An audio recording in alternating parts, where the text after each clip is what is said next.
Welcome to the Unfiltered Tea with Evie podcast, where personal brands and service providers come for honest, anti-sleaze marketing advice that actually works.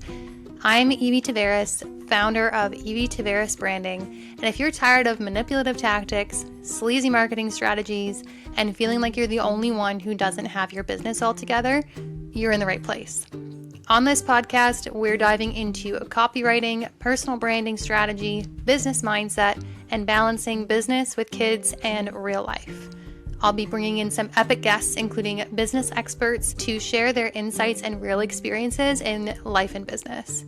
You can expect real life stories, tactical tips, and the occasional spicy Evie moment, all served up with your morning cup of tea. So grab your tea, get cozy, and let's get into it. In this episode of the Unfiltered Tea with Evie, I sat down with somebody who I really admire and has literally such a huge amount of knowledge across business ownership, scaling, selling your business, building profitable business, and numbers, which is, I feel like that's a topic that as business owners, we avoid that a lot. The talking about numbers, talking about money. And this was such a valuable and important conversation to have. So I really can't wait for you to listen to it. So before we dive in, I'd love to introduce to you our next guest, Stacey Millard. Staci is the founder of Thrive Accounting, a firm that helps entrepreneurs understand their numbers and use them to build stronger, more profitable businesses. At Thrive, business owners don't just file taxes, they get support to grow with strategy, confidence, and momentum. She's also the host of Small Business School, a podcast that simplifies strategy for entrepreneurs. Staci's passionate about helping business owners build a business that works for them, not the other way around. So I am more than confident that you're going to love this conversation, and I can't wait for you to dive in. So enjoy. Welcome back to the Unfiltered Tea. I'm here with another guest episode with Stacey Millard. I'm so excited that you're here. Thank you so much for coming on. Thanks, Evie. I'm super excited. Stacey and I met at the first or second High Vibe Women. We met through High Vibe Women. I feel like a lot of the people that I have on here is through there. But yeah. They're great community builders. Absolutely. So can you, for those of you who don't know you, can you give a little bit of an idea of who you are, what you do, and how you got started in your business? I'm Stacy, and I'm a mom of two girls. They're 8 and 10, and they definitely take up a lot of my life. But the rest of it is saved for building businesses. I am an accountant by trade, have been for 20 years, and through growing my first accounting firm, I really fell in love with the fun of like growing a business and finding freedom from it. And there's all these things that I kind of learned along the way that I was like, oh, I wish people knew about these. I had an exit back in 2021, a 7-figure exit.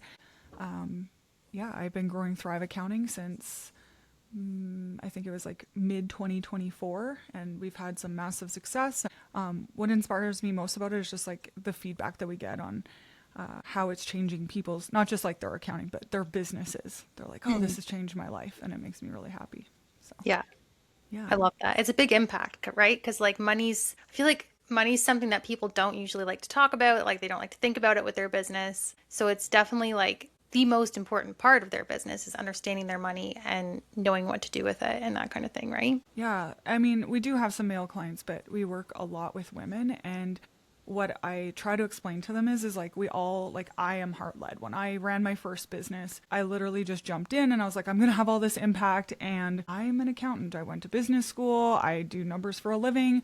I didn't really want to look at the numbers. I was like, if we just do great work for people, and that's absolutely not how it worked out. I had to look at the numbers, and then when I did, all of a sudden everything else got easy the way that I wanted it to. So now I explain it to people. I'm like, listen, you're never going to get rid of the heart of your business, right? Like the impact and the heart is there. It's necessary. But money is like the circulation. It's like the blood flow, and it's what allows you to have that impact. And so we have to look at the money, and when we stop denying it, it's like, oh, now I get it, and it's just easy. So that's a lot about like what we stand for at Thrive. Yeah. And I love that picture of like money being the thing that circulates the blood around the heart of your business. I love that.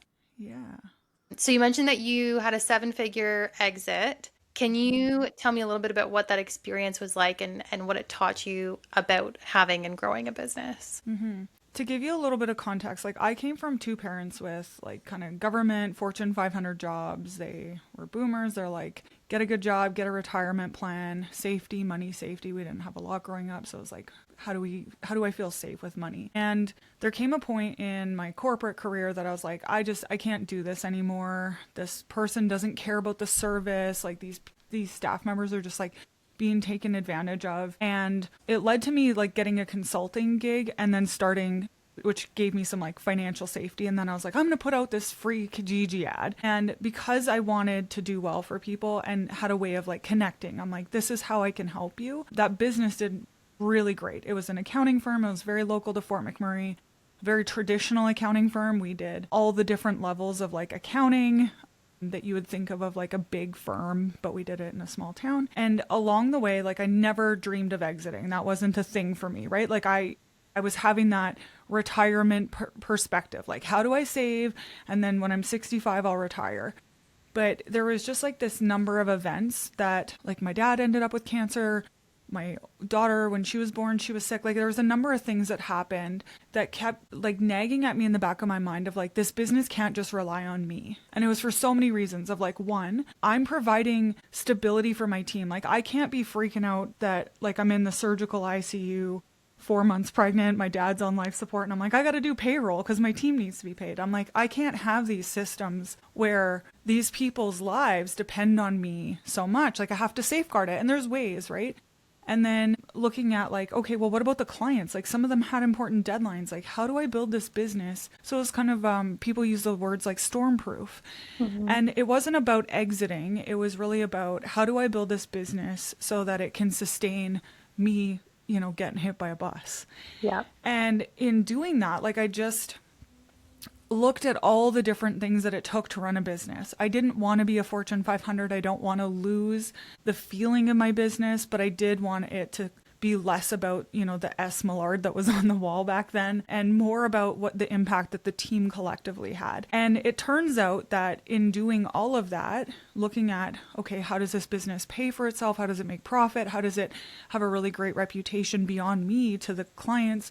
How do we have repeatable systems? That's actually what it takes to have a sellable business. So there was a time late in 2020, was looking back, I was definitely experiencing some of that pandemic burnout that a lot of people felt. It was a very interesting time to be responsible for people's money when the world was like in chaos and we got the same news updates that everybody else did. And so it was a very interesting time to be a leader. But I was looking at like, what do I want to do with this firm? And I was really noticing a gap between what I wanted accounting to be and how I knew that there was some key aspects of the numbers that explain to a business owner why they're doing either really well or not doing as well as they wanted.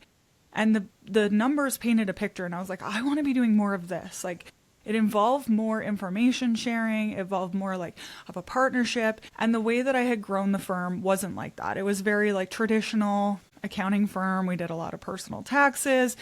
It just like, it didn't feel like what I wanted. And I remember I was like journaling in Mexico and I was like, you know, I could burn this down. Lots of people talk about like, just burn it all down.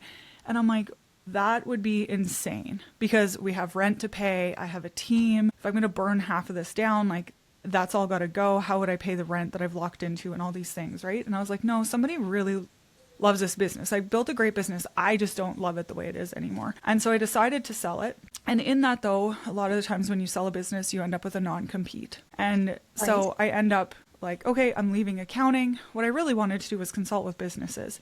I wanted to teach them how to grow using their numbers. So for a couple years, I went into kind of consulting, but then kept getting asked over and over again of like, okay, we need these numbers. We're talking about this, like, you know, how we grow our business, but the accountant or the bookkeeper, they made these mistakes or they're not getting this information to us. And I kept running up against the problem of like not having a great accountant. And we tried white labeling. It didn't really work out with the relationship. And then finally I was like, look, I have a really great system to making this work.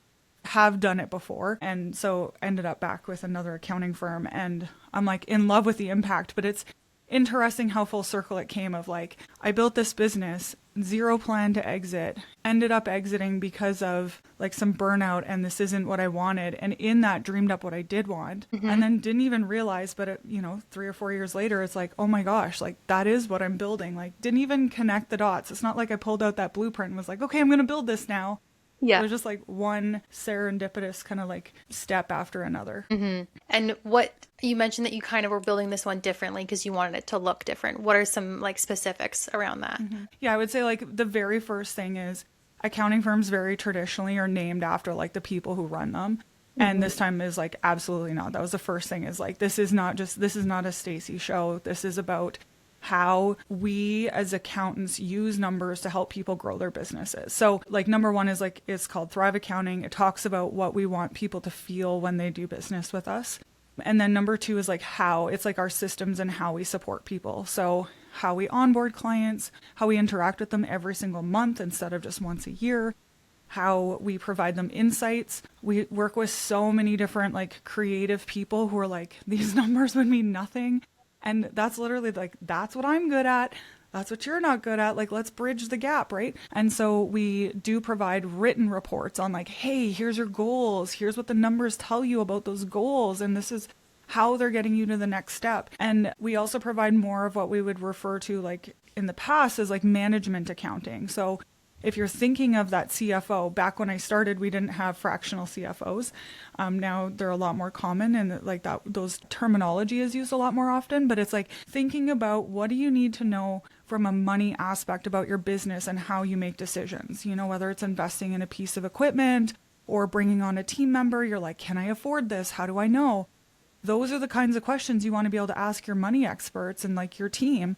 And so that's what we're really like leaning into providing people. And we do it in a way that we're looking at it like, okay, you can pay for what you need because as you're growing your business, you need to have the funds to go implement, right? So if you need to hire a team member, it's like you don't need to pay an accountant tens of thousands of dollars or thousands and thousands to give you an answer and then have no money to pay the team. Like things need to be affordable so that you can then grow the business. So we also look at a lot of ways of like, how do we streamline this? How do we make this easy for people while leaving the money to go invest in the areas of their business that they need to? And you mentioned about helping people to reach their goals. One question that kind of popped up around that is how do people figure out what their goals are? Like, especially when it comes to money, I think like online we see so much like K months, 20K months, million, billion-dollar businesses. I think setting goals, like realistic goals, is difficult. So how do you help people to approach that? Yeah, so what I would say is like, I always go back to the feelings, because to me, I look at it and like, I don't really have a money goal. I have a how many hours I want to work goal. My daughters are 8 and 10.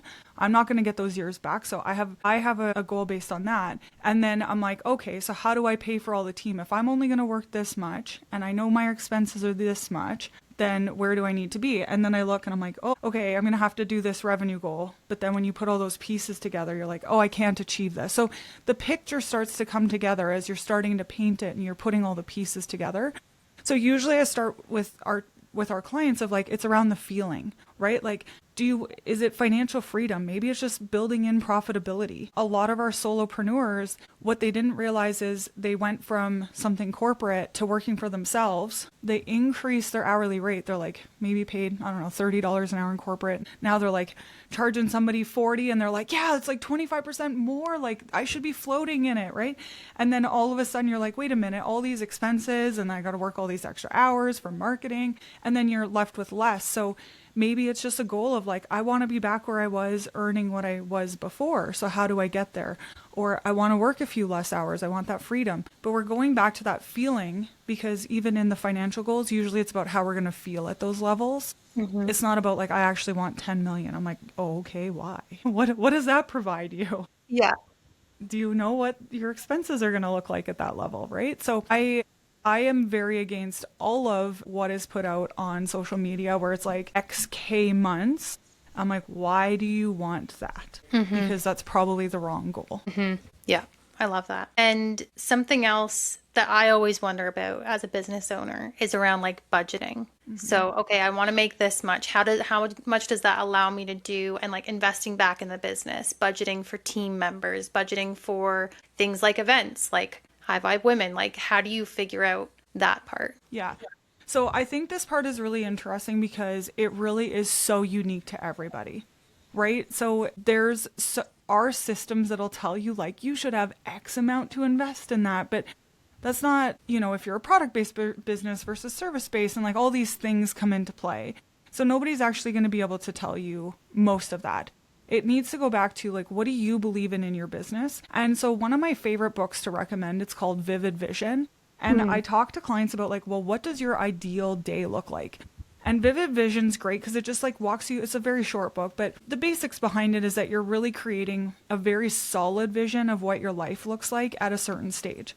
So if you are dreaming of, okay, I want to invest in doing these things because they light me up, what we do is we go back to sort of 5 pieces that I try to fit together. And when we can fit the 5 together, we're like, okay, now we've made it. The first one is like, what do you need to be paid? So you mentioned that already of like, I need this to feel comfortable in my personal life, right?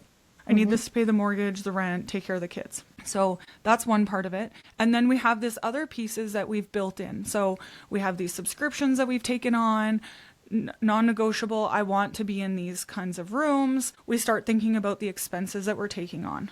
Okay, so those are great. Now we also need to look at the time, the amount of time that we have available to put into all of the work, not just client facing, customer facing, but everything that gets done for the business. So this is the amount of time that I have to do it.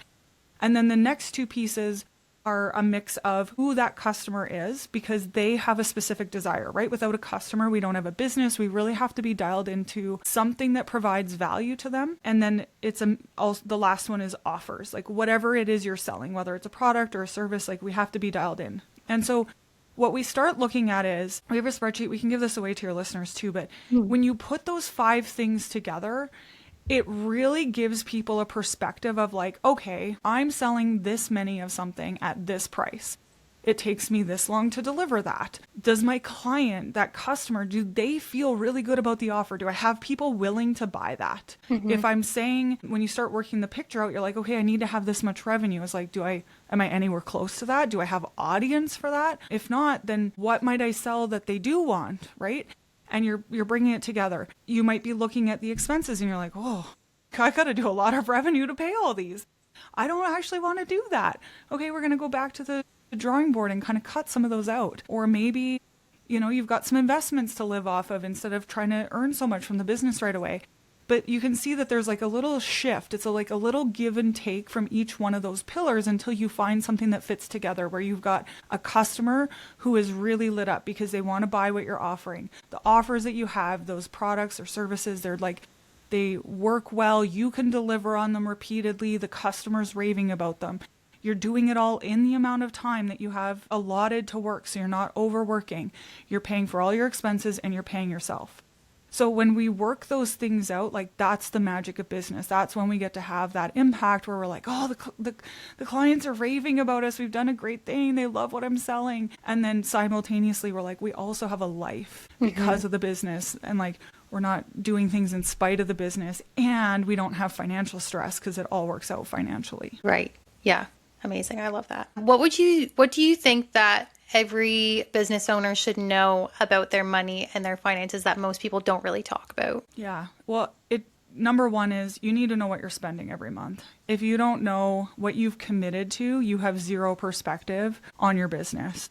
And it'll be surprising to you. I think every business owner should, like every 6 months, not every month, but every 6 months, take a look at their spending and understand like, well, what am I committing to every month? What are my subscriptions? It's like our money leaks, right? Like where are we spending that we forgot? Because I think one thing that we do consistently is we underestimate our expenses and how they add up. I'd seen a meme the other day and it was like something about the credit card bill and like taking a look at it and be like, oh, it actually does add up to all of that. And like so many people, like we're guilty of that, right? We underestimate and we're overly optimistic on the revenue side. So really having some perspective is important, but knowing what you spend is number one.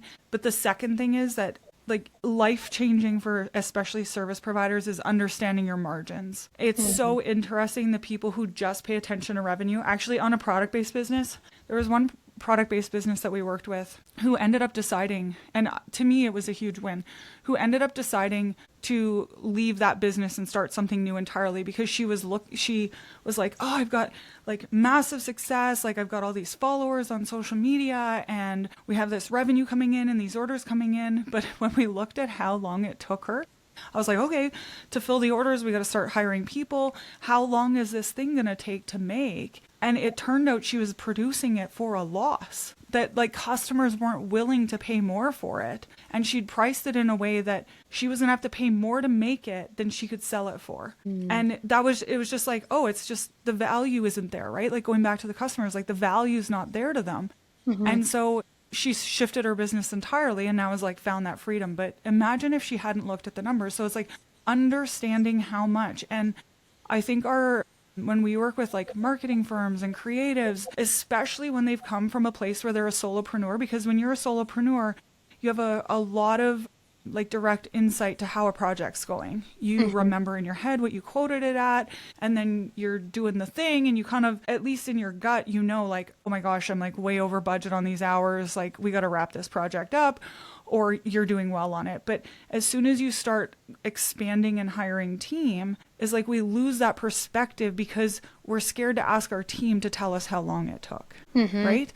So I think that if we can ask people ahead of time and letting them know like, hey, the math of a small business, like how I'm able to give you a job is I quote this client this much. This is what I think it's going to take to get that job done. And here's all my other expenses. And that has to work out so that I can keep paying you, so that this business exists in the long run. And when we explain that to our team and we're like, I'm not trying to overlook you and like micromanage you. I just need to know that I'm doing my quoting job right, that you're getting the information from me to do your job well, and that we're on the right path so that we can be here doing this fun work forever. And when we do that, like so many people are so scared to do it. And they use the words like micromanaging. They're like, well, I don't want to micromanage my team. I'm like, you're undermanaging them. They actually have no idea what they're supposed to be doing or how they would do it profitably.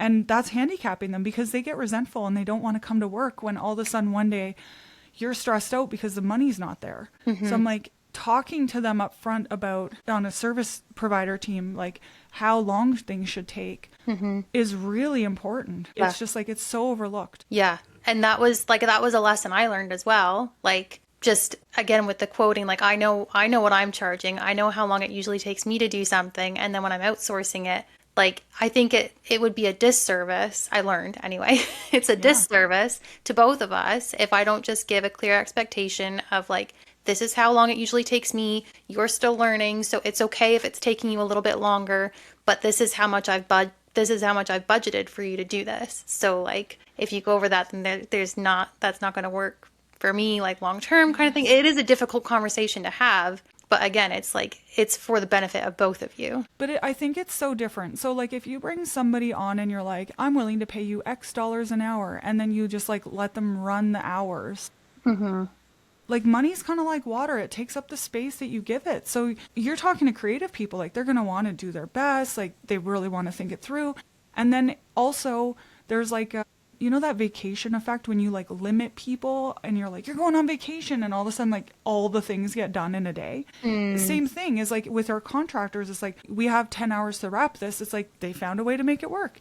Right. But when you're upfront about it, it doesn't feel like there's a loss. And that's like, I think psychology in business, we should spend more time understanding it because it helps our human interactions of like, how do we deal with team and how do we show up as a leader. It's not just like, I need to tell you what to do. It's not about that. It's that when you give people, I'm going to pay you X dollars an hour, free reign on the hours, and then you claw that back, that's a sense of loss. And then they're wondering, well, why didn't you know to give me that budget before? Right? So then they kind of lose faith in you too. So they're experiencing the loss. They maybe have a lack of trust. So now you have a large hurdle to overcome. Whereas if up front you're like, hey, client gave me X budget to get this project done. Are you able to do this project? These are the revisions in that budget. I actually feel like they'd be like, yeah, like there's no sense of loss attached to that. Yeah. Yeah. Yeah, that's so true.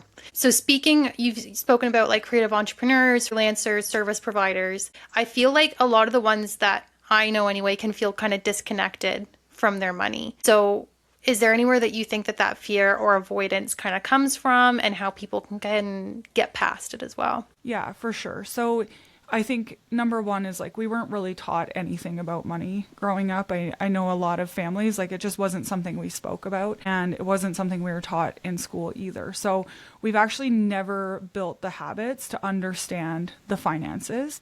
And then within our businesses, we haven't really built systems to understand them either. So usually what I ask are anybody who's wanting to DIY it. So we do like in Thrive, we have done for you. And that creates a level of, we report to you. So like we're kind of the team that does all the work, and then we report it. So somebody else is doing it, but we're giving you that written piece, and that inherently will start to feel like, okay, somebody's like on my side and here's what they're telling me about it. But if you're not at the place that that's in the budget, then you need to set aside space to do that yourself. Now, in Canada, I'll tell you, I am not a huge fan of Profit First. Oh, interesting. Last Okay. High Vibe, I was coaching alongside Vanessa, Worthy Co. Love Vanessa. She's got the same opinion. It's like it doesn't work for Canadians the same way it did with Americans, like all these different accounts and all these bank charges to do it. The one thing I like about Profit First, if you've ever like heard of the concept, is it gets you in your money every week. So if you're going to be a DIY kind of person, that is totally okay. Like one, I suggest downloading the transactions from your bank and your credit card statements, like having those set up so that they are just business related. So this isn't painful when you're like, oh, I got to sort through 7,000 things to find the information. Like, nope, make it easy. So you've got them separate. Then download it. So you're not hand typing things, right? Like we're talking to creatives, like we're not necessarily wanting to type all these things out, make errors. So we do it easy, download it. And then just spend a little bit of time in like categorizing it and understanding like where is the money going. If you really wanted to take it a step further, you could do a budget, but I would suggest doing it mostly based on what you did last year with some changes based on like any directional changes you're going to make. Like I would always start with like last year's numbers. Now is a great time. It's tax season. So like get your tax return from your accountant and then, shift it slightly for where you want to go next year instead of trying to like recreate the wheel. Looking at your bank statement, going through every little thing that you're spending. It's like, no, use some of those bigger pots of numbers and then be like, okay, where are we headed? And use that budget as you're taking a look at what am I spending? Is it on track with what I thought it was going to be? And the number one thing, the most important thing is never actually the numbers. The numbers are just a signal for you that you're doing what you set out to do. So am I on track to hit my goals? Whatever that was. Am I on track to work less and still feel financially comfortable? Or am I not? And it's a signal that that effort that you put in got you closer to your goal or not. So if the number is a signal, so if the number says you didn't get there this month, you didn't hit maybe that revenue target or you overspent, then you just look at last month's actions and you're like, well, what did I do that led me there? Why did I do that? I made this very strategic investment in my business. Here is how I thought out how it's going to give me a return on investment, but that's probably 2 months out. So I'm going to look back in 2 months and see, did that action like lead to the right results? Or like some of us are guilty of like, oh gosh, I overspent. I wasn't feeling great. I wanted to feel good. So I overspent. How do I not do that next time? Right? Or we're like, we didn't hit our revenue goals. Okay. What does that mean? Oh, well, it got a little bit busy last month. I actually stopped showing up on social. I didn't connect with anyone. My leads dried up. I know that I need to build in time or automate my posting so that next time I get busy, it doesn't do that, right? Like it's all about our actions in business. It's not about like a 10K month. It's like, what did I do that got me closer to my goal or further from it? And I love that you kind of bring all the pieces into it, because sometimes people don't connect that my marketing affects my, like me being busy in client work and not showing up for a month is going to affect my revenue in a month or two because I'm not out there getting the leads that I need. And I think sometimes that bigger picture is kind of lost. Yeah. And so I think that people need to understand that there's like two numbers that are important. There's what they call lag numbers, and like that's the accounting, or that's a KPI. That's a number that you measure and you're like, did we get there or not? but there's also what they refer to as lead numbers. So a lead number is like the action steps you had to take to get there. And this is where, when you're looking at like budgeting, that I think this is more important, or even if you're looking at any of like the 12-week planners and things like that, it really is trying to get you to look at the end goal, the end result that you're wanting, that lag number, that's that measurable. But it's asking you, like, how do you back it up to the things you need to do today to get that result, right? And that's what we really need to understand from our numbers is like, we don't spend enough time paying attention to, oh gosh, like I have this friend, she's in franchise, and she's like, I know I need to connect with X number of people and tell them about my franchise because this many people are likely to be interested, and that'll lead into this many discovery calls, and then starts distilling it. I have another one who teaches online courses, and it's like, that's what happens. They get to know those numbers. But if you don't know that number, that lead number, like start with something and see what result it gets you. So I connected with, 3 potential referral partners this month, right? What did that lead to in business? What kind of results did I get? Okay, was it enough or not? Okay, well, next month, now my lead number needs to be that I only need to connect with one of them because I can't serve 5, right? Or maybe I do need to connect with 5 because how they like end up weeding out, or like it's all about the actions you take. The numbers just tell you if you were on track or not. Right. And the lead numbers, I just learned about that. That was kind of new to me, to be honest, from Chris Harder and Lori Harder's summit. He like walked us through the like amount that we want to make, our offer, number of people we need to sell to, and then conversion rates, which if you're not tracking that, like that's a huge, I thankfully started tracking that like middle of last year. So I had those, but then your lead numbers. So how many leads you have to get a month, a week, whatever that looks like that was all new to me as well. See, and I think this is the part where like sometimes we lose women because we're like, that feels very strategic. Like that doesn't feel very heart-led when I'm like, I have to meet 10 people so that 5 of them stick around long enough to hear what I do. And then 2 of them will like take a discovery call and one of them will sign on as a client. Like that doesn't feel good. But I think the reframe is not everyone is actually going to love your business, right?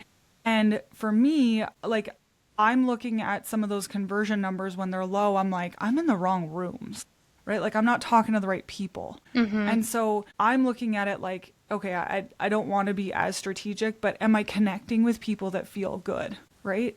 Like, I think sometimes for women, like, I don't know, that numbers thing feels very like masculine energy. And a lot of us are like, yeah, I don't like that. But it can be just a reflection of, did I meet new people this month? Like, do I feel like I have a number of people in my world who are interested in what they do? Right. It doesn't, if you're allergic to the very strategic part, then like bring it back to more the feelings piece, because the reflection is the most important aspect of it. Right. And as creatives too, like, creative entrepreneurs, they're like, I just want to do the thing I love. I just want to be creative and serve people with that. But it's like the numbers are very important. Yeah. And I think that it's like finding a way to do them so that they're very low lift. So for example, like, do you use an accounting software so you can just take a picture of your receipts and a lot of it gets automated so that when you do go look at your numbers, you're not, again, like, you're not sifting through personal bank accounts, then finding all these receipts and then manually typing them in and then adding things up and then analyzing it. Like, now it's became this big mountain. If we can just make it a small little bump, it's like, then we feel good about looking at them, right? So even on the conversion piece, it's like, how do we gather information about the number of leads?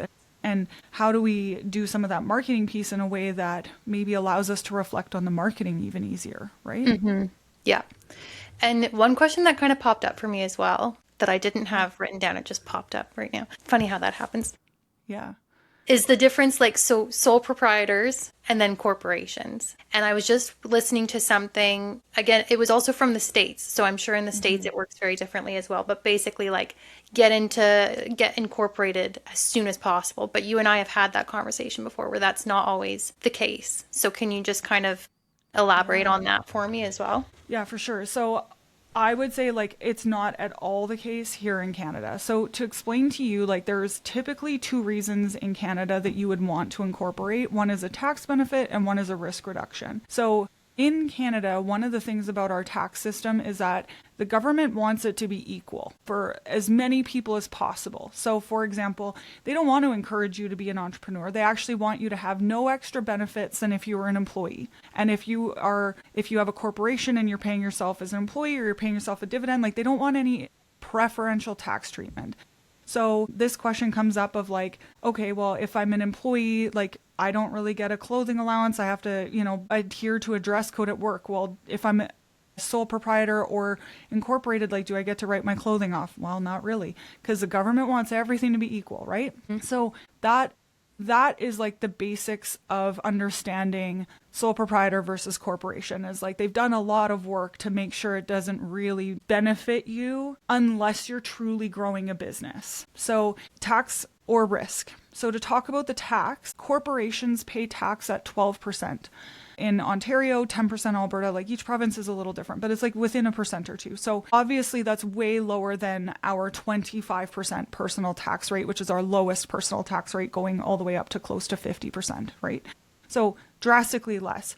The only reason that works is if the corporation earns the money and then the money stays in the corporation to reinvest in growth of the business. So that's the only reason that works. So if you're living off of everything the business makes, that wipes out all the tax savings, because you're either getting paid a wage or a dividend and you end up back in the exact same spot as though you were a sole proprietor.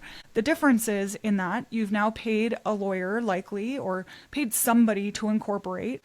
Somewhere like owner.com is probably like $700 a lawyer, anywhere from $1,200, $1,000 to incorporate. And then you're paying an accountant. So accounting fees for a corporation are usually around $2,000 plus, like $2,000 on the low end plus. So now you're paying thousands of dollars for this corporation to be open, and you have no tax reason to offset it. Right? So you need to have like 20 to 30,000 at a very minimum left of profit in the business that you're not touching, just to offset those extra costs every year. Mm-hmm. So if you're living off what the business makes, there's no tax reason to have the corporation. From a liability perspective, I'm going to give you the disclaimer that you need to double check this with the lawyer, but my perspective on it is it's sort of like an insurance policy. So how does having this corporation, this shell, legally reduce risk? So if you're a bigger business, like let's say a restaurant, the owner of the restaurant has very little knowing of exactly what's going on day to day. They're not serving the food, right? So if something happens, that owner they don't want to be sued. They don't want to personally be liable for something that goes on.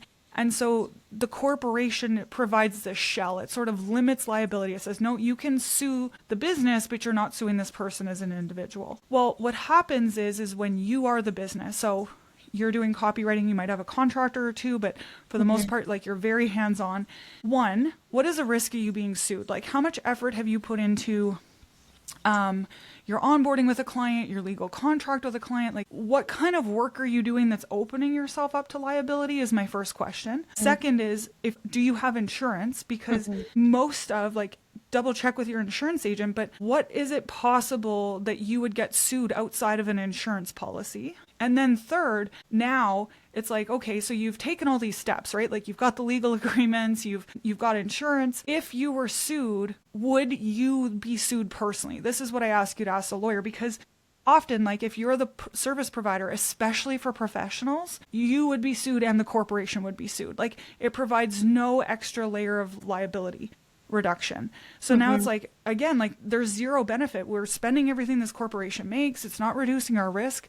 But there's other industries like, oh my gosh, like childcare, like anything food related, anything health related. It's like, if there is a way, like, those are industries where I'm like, ooh, these are risky. I don't want all of my own assets on the line to this. But as an accountant, it's like, if you sued me, you're suing me as an individual. So why would I spend the extra money to have all this set up in place? Like, how does it provide me a benefit?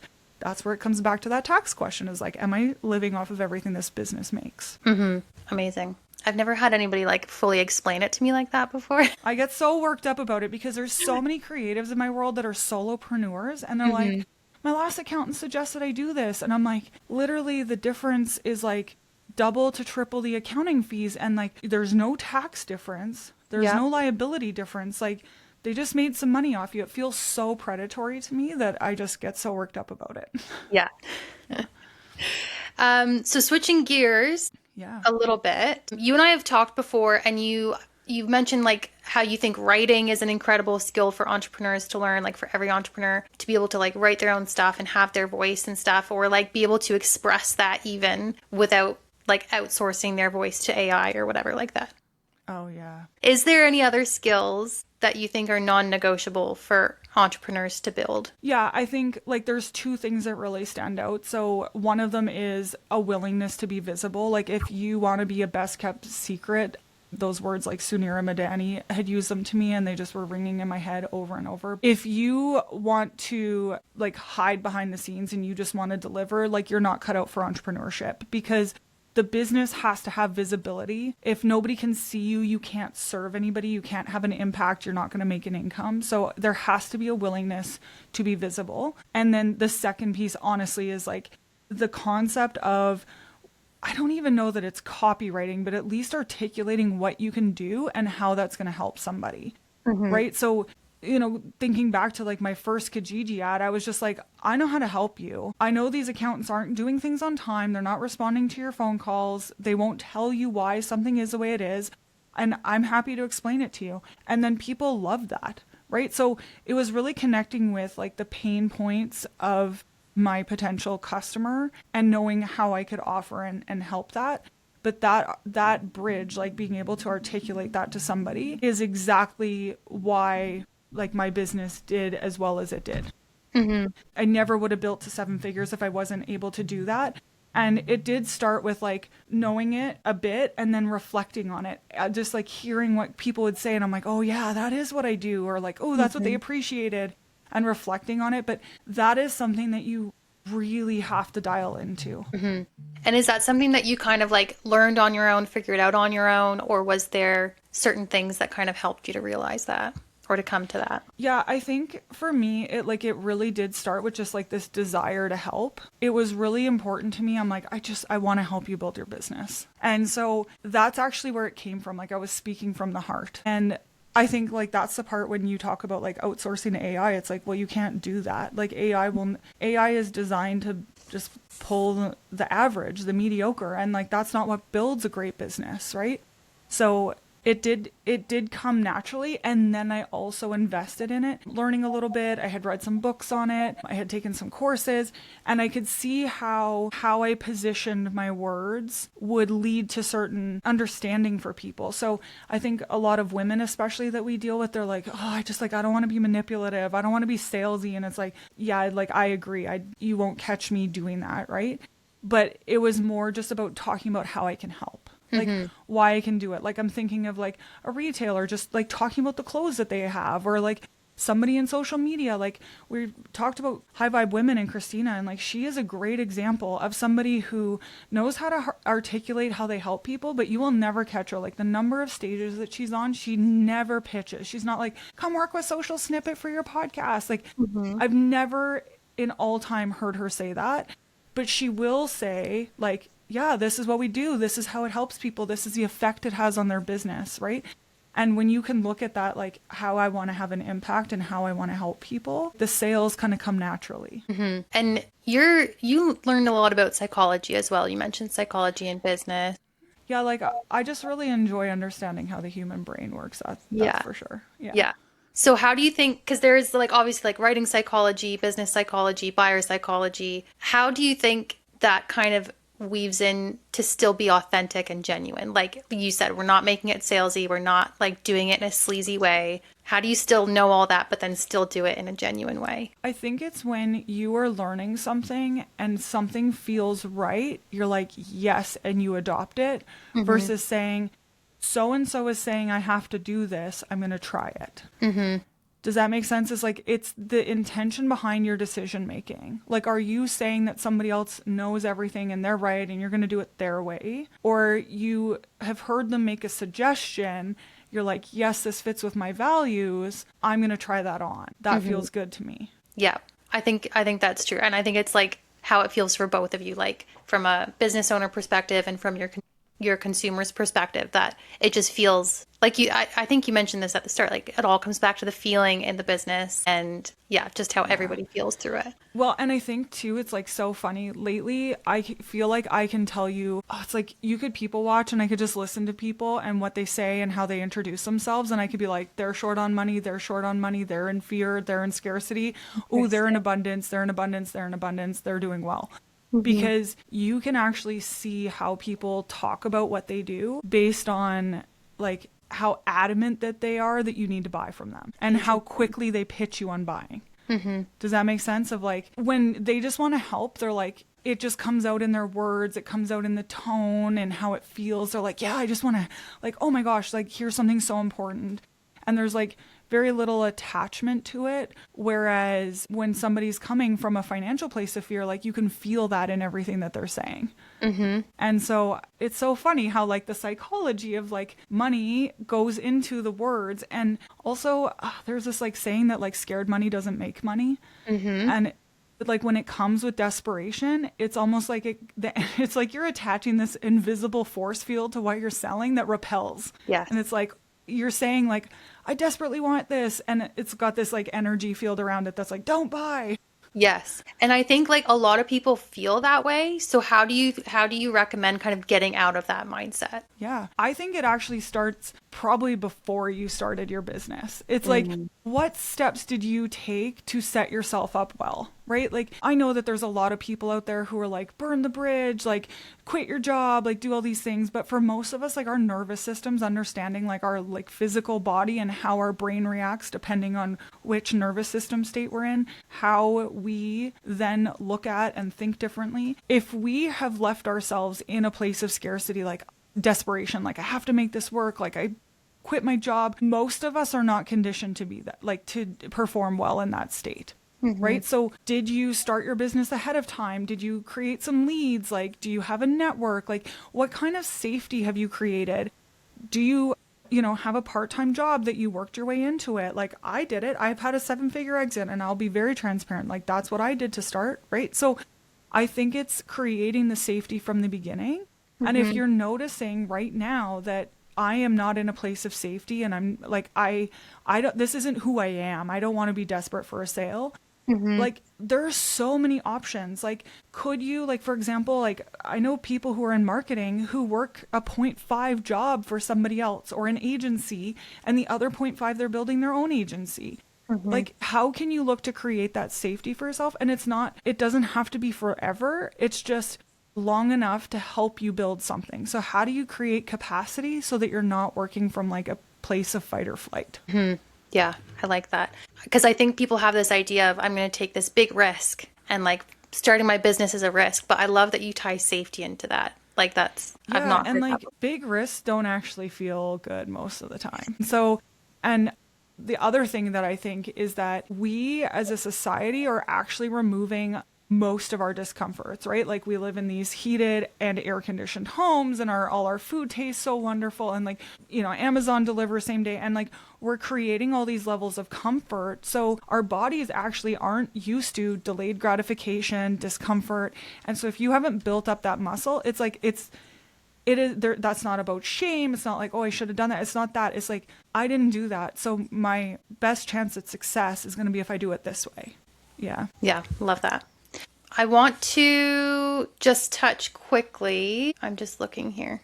I feel like I didn't follow my questions at all. I'm sorry. Which is like, no, I love it when it ends up that way. That. Like when you have questions prepared, but then it ends up just being like a genuine conversation. So I love that. Yeah. Okay, let me just ask one more because you and I met at High Vibe Women.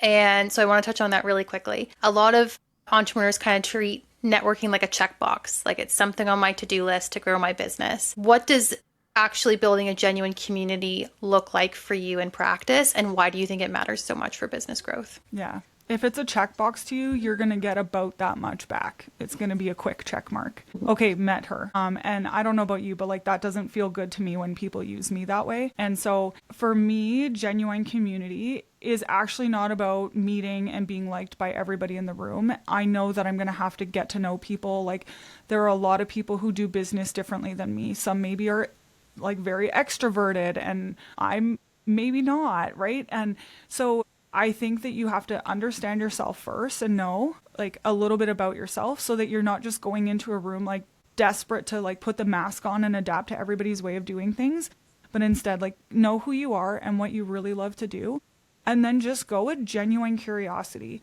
So at the last High Vibe Women, Christina said, don't forget to network for your network. It might have been at the VIP network night, but it was like when you come at things from just like a genuine place of like interest and wanting to help, and then not making it about you. It's not about that next sale, but even like, okay, like who do I get to meet? What fun things do they get to do? Like, I never know, you know, I meet you and like at first, like you used to do photography and like all these different things. I'm like, who do I know that needs that in your area, right? And it may not be today, but it might be the next week. And when you just come at it with a place of interest, one, for introverts, like that eliminates you needing to be interesting, having the right thing to say, like it takes the pressure off because I'm just actually curious and I just want to get to know you.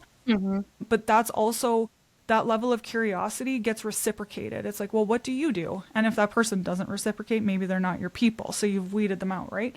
But that is kind of how I approach networking. It's like, I'm going to meet people. They're not all going to be for me, but I am genuinely interested in what they do. And if you can approach things like that, but also I kind of look at it like you have to be aware that it's not just a volume game. Like relationships are made by repeat interactions. So we like at Thrive, like we invest a lot in High Vibe Women. We know a lot of the community. Like I love the women in it. We do a business with a lot of them. And like over and over and over again. That's why we're so well respected. If you're going to go to like 75 different networking events, you're not going to even know it, like remember, oh, were you Susie from this event or that event? Like that's not going to have any substance to it. So those relationships that you crave when somebody refers you or you refer somebody, and like the feeling of like, oh yeah, I made that great relationship introduction, like that never comes because you've never broken through that threshold. So like also like choose a community and invest in it a bit. And that's when you get the investment back. So it's about not making it about you, looking at who else can I help, not just about myself. How do I go a little deeper? And it doesn't have to be everything. Like pick a room that feels really good to you. If you go to a room and you're like, you know, this event didn't feel good, this isn't what I'm about, then don't go back. Yeah. Try another one. Yeah. I think that's the key too, is like you feel like, oh, I have to go to all these events, but then like sometimes you are in a room where you're like, this isn't it.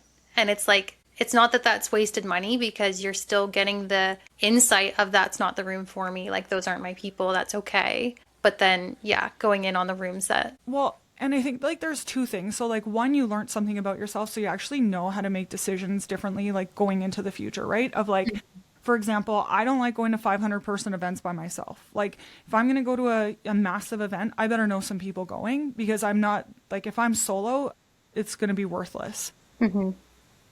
But the other thing that I think behind it is when you're investing in places to be, you should never be investing in a way that it's like, this is my last dime, I'm going to meet my next client here, right? We're taking risks in calculated ways that like we can afford to come back from that. So if I decided to go to that event, I'm not spending every last penny on it. I'm like, I can go to that event and it can be okay that it's not my room, because I can afford to go to the next one. So I think it's like you learn about yourself, but also financially you're making decisions in a way that's like you can always bounce back from. Right. Yeah. Love that. Okay. Amazing. Well, I loved this conversation. Before we get into rapid fire, can you let everyone know where they can find you, best way to connect with you? And you also have an incredible podcast that people should go listen to. So tell us about that too. Yeah. I'm Stacey.Millard, Millard on Instagram. And you'll find like the links to everything that I do there. You'll find the links to Thrive. And then Small Business School podcast is where I share all the insights that I've learned over the years about small business and scaling small businesses. We have some great guests. You're on the show. It's great. Awesome. Thank you. Okay. So let's get into some rapid fire before we close out. Okay. First question, coffee or tea? Coffee. Coffee? Okay. I never like that answer. No, I'm just kidding. I don't blame you. I like every second week I'm trying to get off coffee. Really? But yeah, it never happens. Yeah. What's the best business book that you've ever read? 10x is easier than 2x. Oh, okay. Interesting. Yeah. I was going to say, I did read Vivid Vision. I did read that one too, because I think you recommended it in, Yeah, I forget do where. recommend it. Gap in the Gain also. Gap Such a thinking. good book. Like a Okay. life book. Perfect. What's one app or tool that you couldn't run your business without? Chat. Maybe Claude now. I don't know. We'll switch. You switched to Quad, yeah? Or you're thinking about I'm it? working on it. Yeah. Yeah. The biggest money myth that you want to bust. I hate when people talk about revenue. I'm like, I don't care. You know, we work with businesses. I've seen the behind the scenes of businesses that are well into multi seven figures, and they don't have enough money to pay the business owner. So like, I don't care. It's all about profit. If you don't have profit, you haven't come up with the method of delivering the product or service to the customer in a way that's anything more than a charity. So it's, yeah, like, stop talking about your revenue numbers. Yeah. What is the best piece of advice you've ever received and actually used? Stop making your business about yourself. The freedom truly comes from scaling a team and scaling a business that can operate without you. And you choosing to be in it, but it not desperately needing you, because your impact will be so much less if you do that. So create a business that can operate without you. What do you wish more entrepreneurs would start doing when they're starting out? Looking at how they create profit. Usually they're chasing revenue. They have some kind of concept in their head. They're like, oh, I'm going to have some money left in the bank, but they don't actually know the machine.